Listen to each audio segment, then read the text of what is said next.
Армысыздар, құрметті қазақ елі, сіздерді өз арнамда көргеніме қуаныштымын.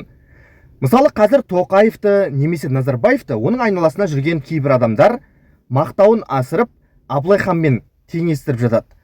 Тоқаев болсын, Назарбаев болсын, қазақты аман алып қалу үшін Абылай ханның саясатын жүргізіп отыр дейді.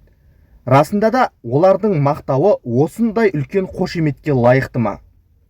Ол үшін мына бір тарихты сәл ғана түсінсек жеткілікті. Абылай ханның дәуірі солтүстікте Ресейдің отты қаруын жартылдатқан дәуірмен, шығыста миллиондаған Қытайдың қазақ даласына жақындап қалумен тұспа-тұс келген болатын. Осындай аласапыран заманда өмір сүрген Абылай хан қазақты осы екі империяға жұтылып кетуден аман сақтап қалды.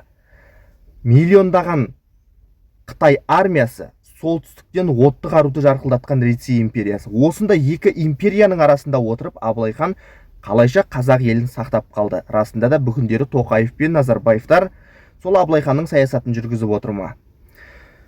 Оған мына бір тарихи әңгімені айтқалы отырмын.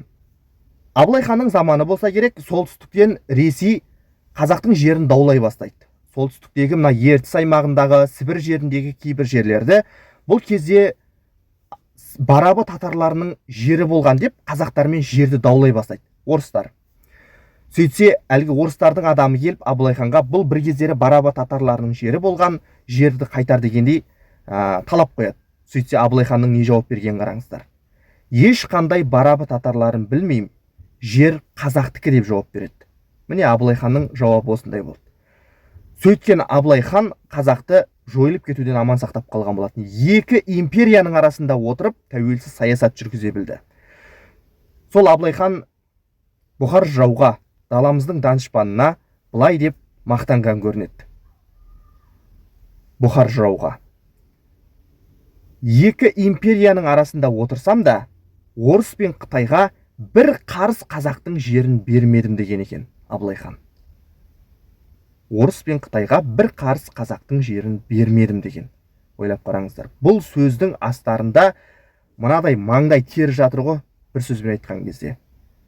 Жылдар бойы аттың үстінен түспеген сондай термен жеткен жетістікті тек бір ауыз сөзбен сипаттап беріп тұр ғой бұл жерде. Орыс пен Қытайыңа да бір қарыс жерді бермедім қазақтың. Керісінше, Жоңғария жері босаған кезде біздің мына қазақтың малшылары, егіншілері мына бүгінгі шығыс Түркістан аймағына барып, Қытайлардың айтқан шектеуіне қарамастан тыңдамай сол жерлерге барып қоныстанған. Сөйтіп қазақтың жерін сақтап қалуға тырысқан. Міне, сондай ғасырлар бойы қазақтар бара алмай отырған, жете алмай отырған жетістікке осы Абылай ханның тұсында жеткен болатын, сондағы мақтанғандағысы ғой енді бұхар жырауға. Қаншама ұйқысыз түндер, түркі қағандарының сөзін айтатын болсақ, қазақ халқы үшін күндіз отырмаған, түнде ұйықтамаған адамның жылдар бойы маңдай терінің нәтижесімен жеткен жетістігі. Қазақтың бір қарыс жерін орыс пен Қытайға берген жоқпын деп отыр.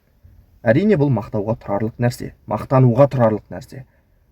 Ал бүгіндері Назарбаев пен Тоқаев сондай мақтануға Абылай ханның саясатын жүргізіп отыр дегенге сіз сенесіз бе? Қалай ойлайсыздар?